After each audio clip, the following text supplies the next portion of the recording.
રાજકીય વિશ્લેષણ દ્વારા કોંગ્રેસના નેતા તુષાર ચૌધરીને આદિવાસી સમાજનું અપમાન કરતા કેવડિયા પોલીસ સ્ટેશન ખાતે આવેદનપત્ર. જગદીશ મહેતા સિનિયર જર્નાલિસ્ટ અને ગોપી ધંધા નિર્ભયા આદિવાસી સમાજના અગ્રણી તેમજ પૂર્વ કેન્દ્રીય મંત્રી અને હાલના ગુજરાત વિધાનસભાના વિરોધ પક્ષના નેતા તુષાર ચૌધરી તથા આદિવાસી સમાજ વિશે ગેરબંધારણીય શબ્દ પ્રયોગ કરી દેશ દુનિયામાં આદિવાસી વિશે હલકા અને અપમાનજનક શબ્દો પ્રયોગ, આદિવાસી કાળા ભમ્મર અર્ધ નગ્ન હાથમાં તીર કામઠા લઈ જંગલમાં રહેનારા અને જંગલી પ્રાણીઓ સાથે ઉઘાડ પગ જીવતા જેવા શબ્દોનો ઉપયોગ કરતા આવેદનપત્ર અપાયું છે.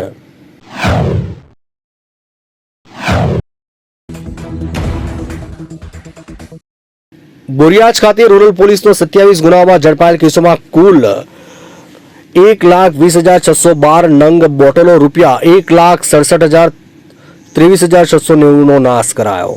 નવસારી ગ્રામ્ય પોલીસ સ્ટેશન દ્વારા તારીખ 4/6/2025 થી 13/7/2025 દરમિયાન પ્રોહિબિશન કલમ હેઠળ કુલ 27 ગુના નોંધવામાં આવ્યા. આ કેસોની નાની મોટી દારૂની બોટલો અને બિયરના કુલ 1,20,612 નંગ બોટલો ઝડપી પાડવામાં આવી, જેના મૂલ્યે જે પ્રમાણે 1,67,23,690 થતું હતું. મેજિસ્ટ્રેટ દ્વારા દારૂના નાશ માટે મંજૂરી આપવામાં આવી હતી.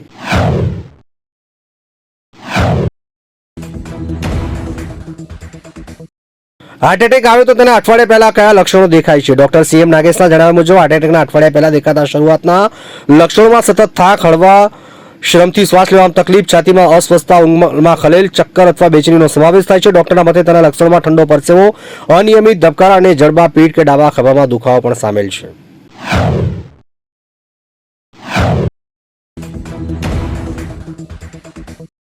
ગીર સોમનાથના 5 ટાપુઓ પર પ્રવેશબંધી મૂકવામાં આવી, જાહેરનામું પ્રસિદ્ધ. ગીર સોમનાથ જિલ્લામાં અધિક કલેક્ટર દ્વારા 5 ટાપુઓ પર સુરક્ષાની દ્રષ્ટિએ પ્રવેશબંધી મૂકવામાં આવી છે. આ પ્રતિબંધિત વિસ્તારમાં સિમર ભેંસલા આઇલેન્ડ, સિમર ભેંસલા રોફ, સરકડી વિસ્તારમાં રોક, સૈયદ રાજપરા રોક અને માડવાડ ભેંસલા ટાપુનો સમાવેશ થાય છે. જાહેરનામા અનુસાર આવા ટાપુઓ પર ગેરકાયદેસર પ્રવૃત્તિ થતી હોવાથી પ્રતિબંધ મૂકવામાં આવ્યો. આ તમામ ટાપુઓ પર માનવ વસાહત નથી.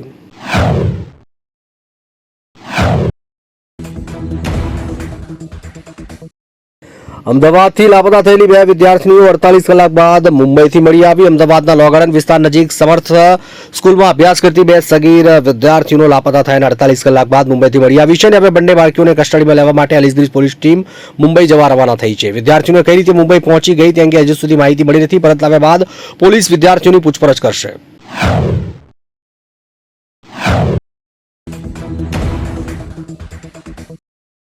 ઈડરને જિલ્લા મથક અને ખેડબ્રહ્માને જોડતી રેલ લાઇન ઉપર લેવાયો એન્જિન દોડાવી ટ્રાયલ. ઈડરના જિલ્લા મથક અને ખેડબ્રહ્માને જોડતી રેલ લાઇન ઉપર લેવાયો એન્જિન દોડાવી ટ્રાયલ.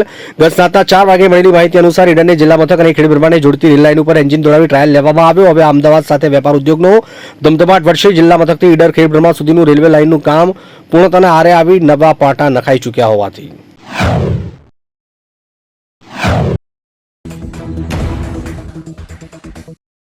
જબુગામ પાસે અજાણ્યો યુવાન ટ્રેનની અડફેટે આવી જતા મોત નીપજ્યું. જબુગામ પાસે રેલવે દુર્ઘટના, અજાણ્યા યુવાનની ટ્રેનની અડફેટે આવી મોત. મળતી માહિતી અનુસાર છોટાઉદેપુર જિલ્લામાં આવેલા જબુગામ ગામે બરજોરાપુરા પાસે રેલવે ટ્રેક પર એક દુઃખદ ઘટના સામે આવી. એક અજાણ્યો યુવાન ટ્રેનની અડફેટે આવતા ઘટના સ્થળે મોત નીપજ્યું. હાલમાં યુવાનની ઓળખ થવા પામી નથી અને મૃતદેહને પોસ્ટમોર્ટમ માટે નજીકની હોસ્પિટલ ખસેડાયો. પોલીસ દ્વારા ઘટનાની તપાસ શરૂ કરાઈ છે.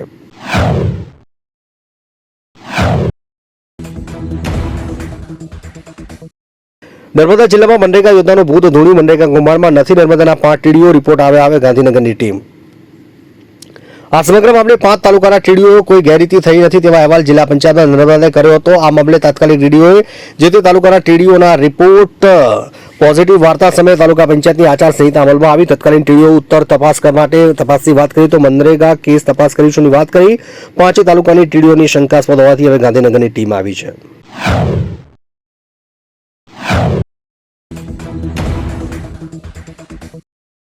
છ મહિના સુધી રાશન નહીં લો તો રદ થશે રેશન કાર્ડ. કેન્દ્ર સરકારે જાહેર કર્યો આદેશ. કેન્દ્ર સરકારે લક્ષી જાહેર વિતરણ વ્યવસ્થા નિયંત્રણ સુધારા આદેશ 2025ને સૂચિત કર્યું છે, જે હેઠળ 6 મહિનાથી રાશન ન લેનારાઓ કાર્ડ અસ્થાયી રૂપે નિષ્ક્રિય કરવામાં આવશે. આગામી 3 મહિનામાં ચકાસણી અને KYC દ્વારા પાત્રતા ફરીથી નક્કી કરાશે. આ ઉપરાંત દર 5 વર્ષે રેશન કાર્ડ માટેની પાત્રતા યાદી તપાસવામાં આવશે.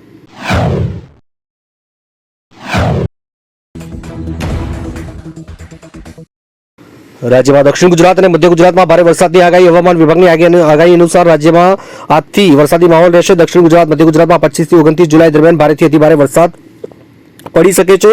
25 જુલાઈના આજે રોજ નર્મદા, તાપી, ડાંગ, નવસારી, વલસાડ, દમણ, દાદરા નગર હવેલીમાં ભારે વરસાદની આગાહી છે. 26 જુલાઈએ દાહોદ, છોટાઉદેપુર, નર્મદા, સુરત, તાપી, ડાંગ, નવસારી, વલસાડ, દમણ અને દાદરા નગર હવેલીમાં અતિ ભારે વરસાદની શક્યતાઓ છે.